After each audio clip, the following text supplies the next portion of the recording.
Boy reveals dad's secret. Teacher takes him to ER. After it seemed like Camden wasn't doing so well, his teacher decided to get to the bottom of it. The 4-year-old would tell his teacher something concerning. After hearing what Camden told her, she couldn't believe her ears. He was scared of seeing his dad. When people went into teaching, it was typically because they had a very important characteristic, a nurturing side. A teacher needed to be compassionate with children and be willing to shape their minds. Nancy Bleur is an ordinary kindergarten teacher who always tries to give her best to her children. She always went above the call of duty when it came to teaching. Camden was normally a cheery young boy, but recently his demeanor changed and he started to become quieter and quieter. His grades started slipping and he started to become antisocial. He didn't want to interact with his classmates anymore. What was going on? She knew that she couldn't let poor Camden get worse. She had to figure out what the problem was. She was his teacher after all. Nancy wanted to talk to Camden and figure out exactly what was wrong with him. Once they'd had their talk, she understood that things started at home. She needed to fix things somehow. Nancy decided that she would give Camden's dad a call. She wanted to find more information about the problem. That call wasn't easy to make. Nancy managed to find his father's number through his records. She put his number into her phone and then dialed him. But his father wouldn't be ready for what she had to ask. It turned out that his name was Daryl. He feared the worst when she called. Was everything okay? But once he understood what she was asking about, he couldn't believe it. He had no idea that Camden would go to his teacher with the problem that they had. But now that she knew, she asked him a frightening question. After second-guessing herself, she felt that she was in the right. She remembered how sad Camden was and needed to make it right. She had to put it delicately, otherwise it may scare him off. But what Daryl said made her have to act quickly.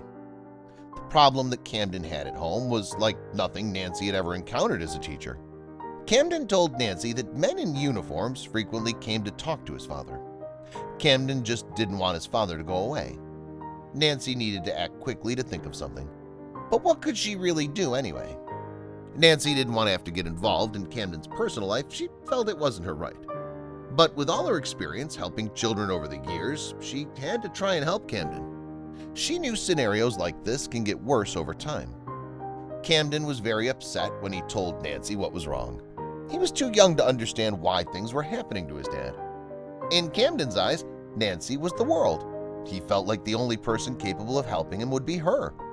She gave him her word that she would do everything she could. She would do.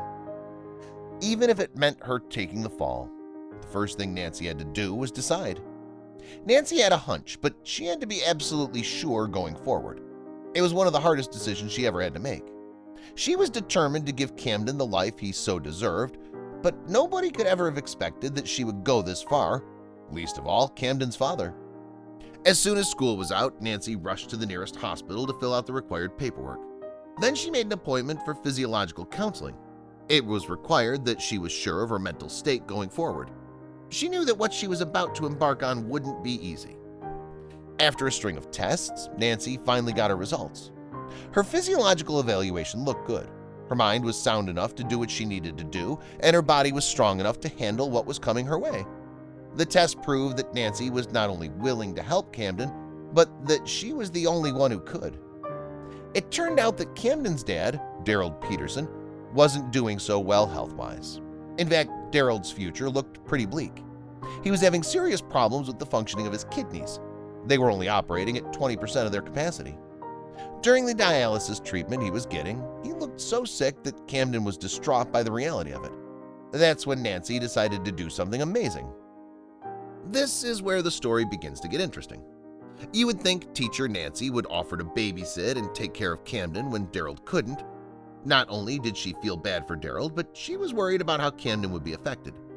But this goes far beyond that kind of menial support. Nancy wanted to solve the family's problems. After Nancy asked Daryl the very important question, the teacher decided that she would help the family in any way possible and make an extraordinary offer. She underwent all the required tests and filled out all the paperwork. Luckily for Daryl, it turns out that Nancy was a perfect match. A match? For what exactly? Camden's family was obviously in complete awe. There aren't many people that would have been willing to offer to donate one of their own kidneys. Days before the procedure, Camden's family visited Nancy at the school with flowers and many thank yous. I had friends and family come forward who wanted to donate, but these didn't work out for medical reasons or other reasons, Darrell said later. Then Miss Nancy approached me. After numerous interviews with local news stations who all praised Nancy for her selflessness, the big moment had finally arrived. She said her goodbyes and drove to the hospital to complete the procedure. Darrell later said that he was having second thoughts, concerned about Nancy's health. But she was determined and ready to risk it all. Iowa's best transplant surgeons, Alan Reed, MD, Zoe Stewart-Lewis, MD, PhD, and Daniel Katz, MD, assured Nancy's fans that she was in the best hands. The attending surgeons and nurses stayed by Darrell and Nancy's side the entire time, ensuring that the pair stayed calm during the procedure. "You could tell that every person wanted to be there for you," Darrell explained. But was the surgery a success? The family, overwhelmed by Nancy's generosity, were waiting for her as soon as she came to. They rushed in to hug and kiss her and promised that they would always be a second family to her and support her however they could. What she had given them was priceless, and nobody was more grateful than Camden. Of course, Camden was ecstatic. Seeing his dad healthy and energetic again after such a long illness made his heart fill with joy. Simply unable to hide his happiness, he thanked his teacher, Nancy, and made her a promise he'd be the best student she'll ever have. But there were still a few more things that the family had to do. After the successful procedure, Darrell and Nancy decided to take action. They wanted to raise awareness about the importance of organ donation and try to call attention to the University of Iowa Transplant Center team. Soon, the media got wind of Nancy's act of generosity and were happy to help her with her new cause. But Nancy remains humble. "I had a coworker who, years ago, had donated a kidney to someone in her church," Nancy said in an interview. "It was an important part of her life's journey, and that was inspirational to me. When I heard about Darrell and Camden's situation, it just felt like the right thing to do." When Nancy had received the news that she was a match for Darrell, she couldn't have been happier. "I was really excited about it. I was ecstatic. I don't know what I would have done for closure if I wasn't a match," she stated later. But what does Darrell have to say about the woman who saved his life? "She's a part of my family for the rest of her life, whether she likes it or not," he said. "The Iowa City team is a part of my family. Everyone's just been amazing, and I hope everyone has the same experience I had." "How do you ever thank someone for saving your life?" Darrell asks. She really is an amazing woman. Nancy went above and beyond as a teacher and a human being when she decided to help Camden's dad. Teachers are always prepared for unusual situations. Our next teacher is no exception. When Miss Neighbors checked her student's backpack one morning, nothing could have prepared her for what she found inside, nor the reaction of her students. It was only after morning work that Mrs. Neighbors finally remembered her duty and went along her way to search students' backpacks and book bags. She found the usual things: books, pencils, the occasional snack that was supposed to be in their lunchbox. All was normal until one girl looked nervous. From benign distractions like cell phones and fidget toys, with obvious exceptions, to malicious products that do harm on the inside and outside of the student body, teachers and security must be on high alert. But surely the younger kids get a pass. Unfortunately, elementary school students are now subjected to the same laws as older students. They can never be too young to be assumed a criminal. This attitude has sparked outrage in many a teacher-parent sphere, and parents wonder, will this accusation cause my kids to lose their innocence? Well, the question of innocence may not be a question lawmakers and security guards can answer. One thing's for certain, sometimes it's necessary. Though most kids bringing banned items may not be doing it out of a want to harm their classmates, hurt them they certainly can, through allergies, sharp objects, or simply clumsy fingers. Just like every other school, student safety is a top priority for Jefferson Elementary School in Jefferson County, Georgia.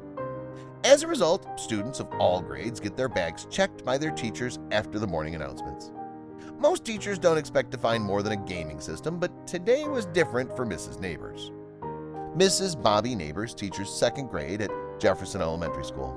Though young, she trusts that kids know what and what not to bring to school every day, and generally doesn't sweat over checking student bags for a little extra safety. Generally, the kids don't either, until that day when she noticed something unusual. That morning, the kids had been excited. The morning announcements had mentioned an upcoming book fair, and no matter how old a kid is, a book fair is one of the most exciting events of the year. Ask anyone in a public school, they'll tell you. This, to her regret, distracted her from checking the bags first. It had taken a bit to get the wound-up second graders to focus on their morning work, so the routine took even longer than usual. In fact, Mrs. Neighbors had almost forgotten to do the bag checks entirely. What contraband could they possibly be smuggling in? A Nintendo? Nevertheless, she started checking them. From the way one student acted, it was much more than a game. As Mrs. Neighbors went to check the bag, she found with a start that the bag was moving. For those uninitiated with backpacks, move they certainly do not. She reached down inside it, concerned about what she'd find inside. A pair of eyes greeted her, the tiny face of a brown puppy. Mrs. Neighbors pulled the dog out of the little girl's backpack and looked over at her. She could punish her for bringing a dog to school. The little girl could endanger the children with pet allergies. Mrs. Neighbors gently passed the small dog around to the wonderment of her students. Each one got a chance to hold and pet him, and he quickly became a classroom favorite. After all, the girl was too young to be punished harshly when she only couldn't part with her animal friend. One question remained, though. Where did the dog come from? Mrs. Neighbors asked the girl, whose name remains anonymous. She had the most classic, honest answer that could ever come from a child. My mom must have put him in there. Because, of course, she did. The child had nothing to do with it. The fun couldn't last forever, however. Though he was a class hit and quite calm for a puppy, he couldn't stay in the classroom forever. The puppy, named Jake, had to go home. Mrs. Neighbors called the girl's mother to come pick him up from school. Back to his food and water and puppy pan. Before he left, though, she made a decision. She knew the announced book fair still needed a mascot for it to be official, and it seemed he was already popular with her impromptu focus group. Jake became the mascot, and his slogan, "Pause for a good book," gave the event a personal touch. Jake isn't the only dog who's been spotted at school now. There's a local service dog named Dottie who attends to one of the students, a good working dog. Jake probably wouldn't like the shared attention, though. Our next book-loving teacher did something that most people would never dream of, something that shows just how much she loves her students, even if it took her to the hospital. And if parents were struggling with wave after wave of bad news and uncertainty, she knew that their kids were also drowning in insecurities about, well, just about everything. Even the students that didn't really like school always ended up loving the time they spent with her. She made kids love reading, even the ones who didn't really get why books were so amazing. But it came at a cost. Even from her home computer, Hume would enthusiastically read through whatever book was on the docket that week. She loved seeing the joy and awe in students' eyes as the pictures the story unfolding in their minds. But Hume was so focused on herself, she started to neglect her own health. This, in turn, took her to the hospital with a devastating diagnosis. She had heard the word before, but it was never something she would picture herself going through. As the doctor pointed at her x-rays and blood work, her mind wasn't on the idea of her hair falling out or what the treatments would do to her body. It was on the kids. How were they going to take it? It was right then and there in the doctor's office that she decided exactly what to do. She was going to fight the cancer so she could keep on doing what she loved the most. However, it involved an odd green light from her doctor, one that he couldn't even believe she asked. Despite her begging, he had already told her there was no way he was letting her go home or back in the classroom yet. This is where the compromise came in. There were two important things she needed to do before the surgery. The idea of having a subpar substitute teaching in front of her class made her feel sick. So the first thing she did was call her mother, who'd been a teacher for over 20 years. She was the only one Hume trusted to get the job done while she was away. The second condition required a computer. Hume sat straight in her hospital bed, complete with dotted hospital gown and IV drip, and opened the online meeting room. One way or another, she was going to finish reading the last chapter of the book they were on. She beamed a bright smile as the online classroom went from 0 to full in seconds. It didn't matter that she wasn't in her normal makeup or vibrant school clothes. The only thing she wanted was to assure her precious kids that she was going to be okay. She'd come back to them as soon as possible. She reached for her book. She flipped through the pages and read the story with lots of entertaining body language and different voices for every single character. She knew without a doubt their smiles would help her through the coming trials.